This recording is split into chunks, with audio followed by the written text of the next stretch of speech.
Hello, friends. Welcome to Trending. Today is Thursday, April 20th. It's just getting close to 10 o'clock. Thank you for joining us. Good morning, Joe. What's up, man?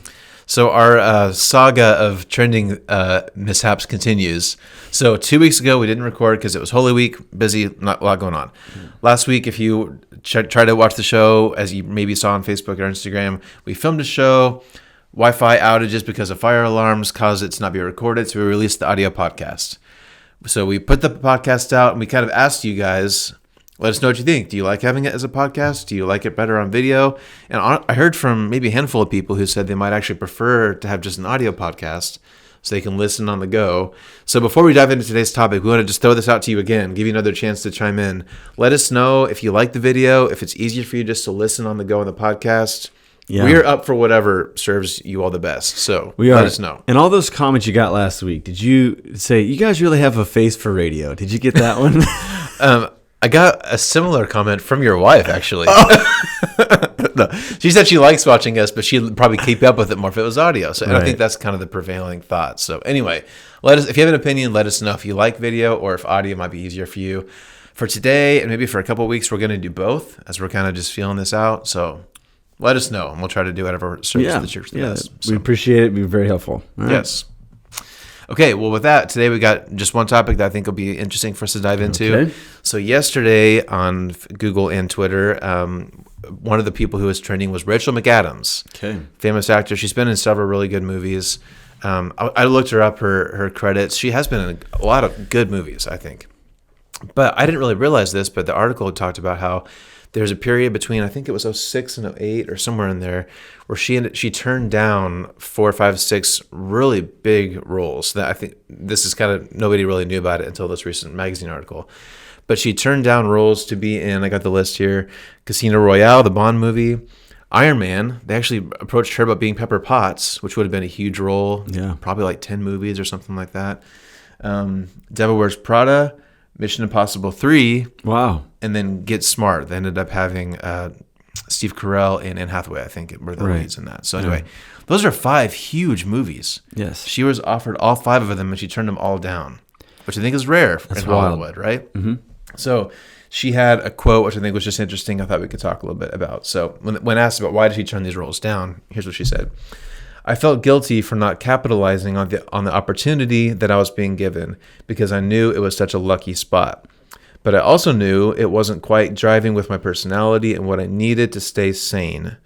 There were definitely some anxious moments of wondering if I was just throwing it all away. That's an interesting perspective. And so another person that's been in the news with a similar thing lately, it came out that Matt Damon was originally offered the lead role in Avatar. Wow. He turned it down, and they've since done the numbers. And if Matt Damon would have done Avatar, he could have made hundreds of millions of dollars. Man. And he turned it down. So I just thought that was an interesting thing. Most of us watching aren't in that exact scenario, but all of us have moments, I'm sure, where we have difficult decisions. We're not sure which way to go. Do we live with regret? Do we accept it and move on? When we're offered really great opportunities, how do we know what to say yes, what to say no to? Right. All of us struggle with those decisions. Yes. So, again, kind of a lot of build up.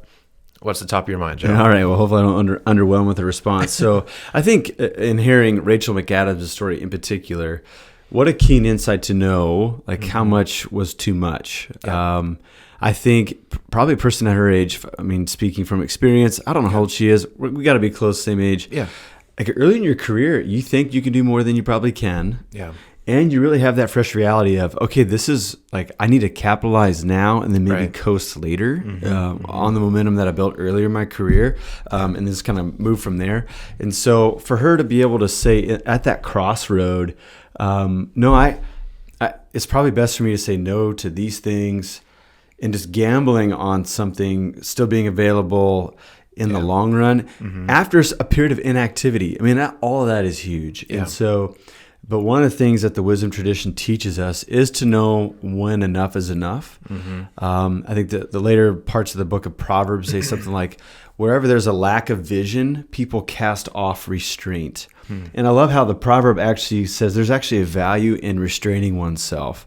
A river is only strong if it has restraints. Like that's the momentum of the water can actually move more solidly in one direction than like just being water spread out all over you know a big land space, right? And so there's something about knowing what is enough so that you can concentrate on what's the most important thing. Yeah. I remember something like Rob Bell tweeted long ago. So he used to tweet, doesn't anymore, hadn't for a long, long time. So Twitterless Rob Bell. It said something cool. It was like a little thread. Before they were like threads, he kind of did like 4 little tweets in a row. This was years ago. And it's a lesson that I've always kept with me. There's like this proverb formula where like consider the ant or consider the such and such. He says, I want you to consider the giant squid. Okay, so squids are menacing, and many crazy action-filled movies have a squid in them. And when you see one in real life, one of the big ones, you think, there's probably nothing that they can't handle, right? Yeah. But if you actually... I never got to do this in my biology class, but like if you're actually like to dissect the squid, the giant squid in particular, like when it takes something into its mouth, and actually its esophagus where it takes it to its stomach, it passes through a ring-shaped brain around the esophagus, which is an interesting feature. Yeah. That esophagus tube has to expand in order to take in whatever it eats. So if it eats something too big, it actually like ruptures its brain. Oh, wow. Which is like connected to its like eyes, so it won't be able to see maybe momentarily until it can kind of heal from the trauma of all that. And so it was just an interesting little wisdom nugget from Rob Bell. It's like, look at the giant squid and then look at our own life. If we take in too much, it will be too much. Like we may not recover if we don't know our limits. And so I think that's one of the things that impresses me about her story is I don't know how she came up with it. I don't know how she knew it. Yeah. But she knew this was about my capacity. And instead of running through the stop sign at third, trying to stretch it a little further, she said, no, I'm going to pause for now. And the wager is going to be, even after a period of silence and inactivity, there's going to be something on the back end of it. And I'll be healthy, stronger, more equipped for those types of things. And so I thought that was a kind of a cool thing from her story. Yeah, that's very cool. Yeah. I'm sure you noticed this too, Joe. I remember there was a period maybe like, 4 or 5 years ago. It seems like all of the like big Christian books were about this. Like, and I read a lot of them. There was How to Be Here by Rob Bell. Right. There was Present Over Perfect by Sean Aniquist. Yes. There was Best Yes by Lisa TerKeurst. Right. And there's a couple more I was thinking about. Like right around the same time, it seems like all the kind of popular Christian thinkers were talking about this. It was a gestalt. How much is too much? How do you know what to say yes or to no, say yes or to say no to? And the whole like everything you say yes to, you're actually saying no to something else. Right. How do you evaluate those kinds of things? I think like that's always been true, right? Like there's always been competing opportunities, competing ideas, whatever. But I think this time it just feels like there's so much available to us. Right. Social media probably plays into that or whatever. Right. So I think it's still something that a lot of people are wrestling with. I think this idea is still something that a lot of us have top of mind. So I guess, what's the next step? Like how can we kind of wrestle with this ourselves? If we have a lot of opportunities available or, have this new job opportunity, should I consider that or should I stay where I am? Right. If you were going through that, what kind of practical things would you try to wrestle with for yourself? So I think there's probably a few things worth considering. So I just got a cool email stream from one of our members, and I'll leave it just kind of in veiled secrecy, because like we're talking about it. But this person had like this same question, like I feel such an urgency. I got this spiritual energy inside. So where do I begin? And so I had a couple pieces of advice. The first thing is try to discern, and this is something that Fred Buechner said. He said, the place God calls you is the place where your deep gladness and the world's deep hunger meet. And so try to discern what has been the thing that a friend of mine who said yesterday, unfortunately at his son's funeral, memorial service, he said, find out what makes you vibrate, what makes you excited, that when you wake up in the morning and that's the first thing on your task list, you like kick the pajamas off. You cannot wait to devour it because it's the thing you've been looking forward to. Something that I'm seeing with both my kids. Both my kids play hockey. They just love hockey. But I noticed that, Ezra, he's played a lot more ice time so far in his young youth hockey experience. This was Avery's first year. Avery played on Mondays and Thursdays, and it never failed. Tuesday and Friday, she could not wait for the next ice time. Like she just couldn't wait. And I just love that. And it made me like pause and reflect and observe, like, what is that thing in my life that no one has to convince me to talk about? Yeah. That I had such native energy to study and to get better at. That is not like a nuisance, nor is it like a huge burden, but it's actually something that like stokes a fire within me. Yeah. That's part of the equation is what is that for all of us? And then the second piece of that is there a deep need in the world where those meet? And I think this is a very important, and I think something that we're getting better at in Protestantism.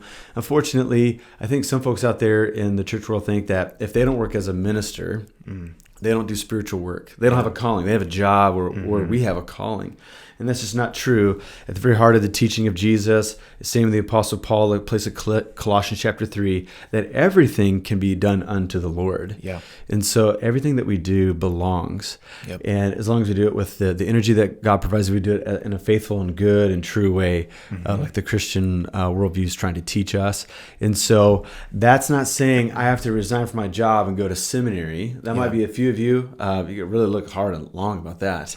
Yeah. But figure out what energizes me. Is there a need in the world, and is there a way that I can get in between those two things and begin to do faithful work there? Yeah. Because we'll be continually energized, and the world will be a better place, and God will be honored, and we'll be thrilled because of it.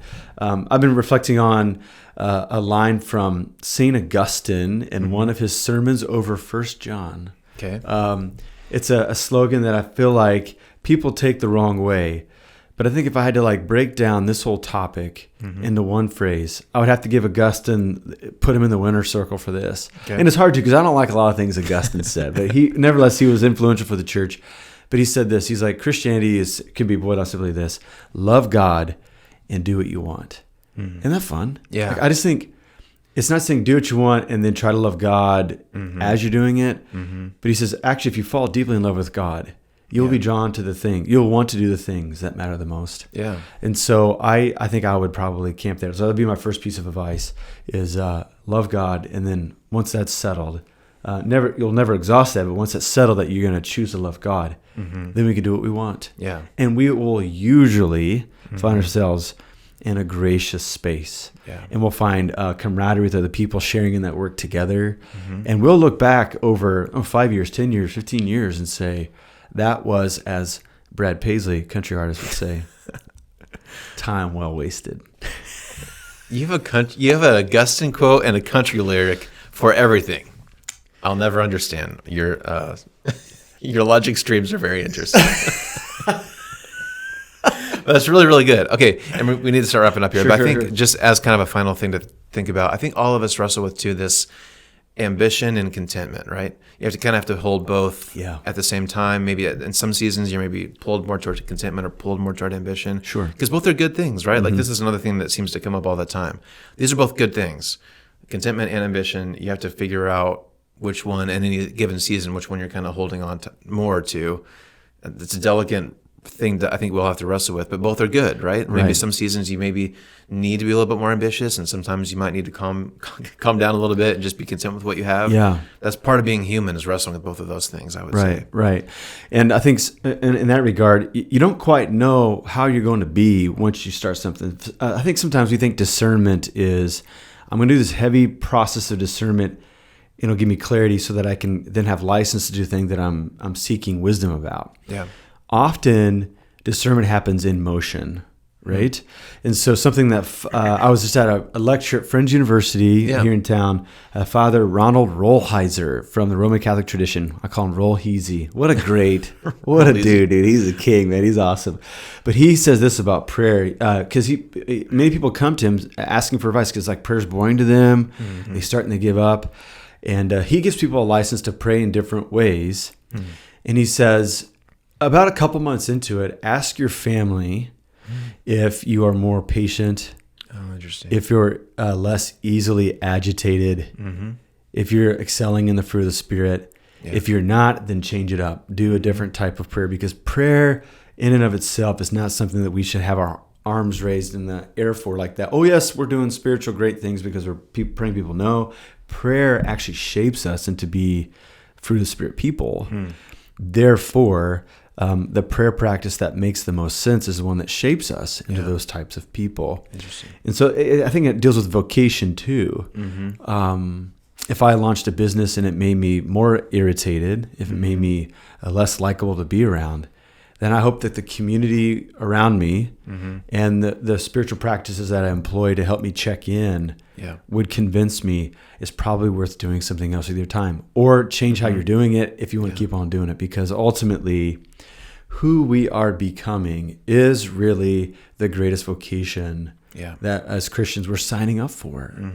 And according to the New Testament, God's plan is to make us like Jesus. And according to Philippians chapter 1, he deems to carry that process to its completion.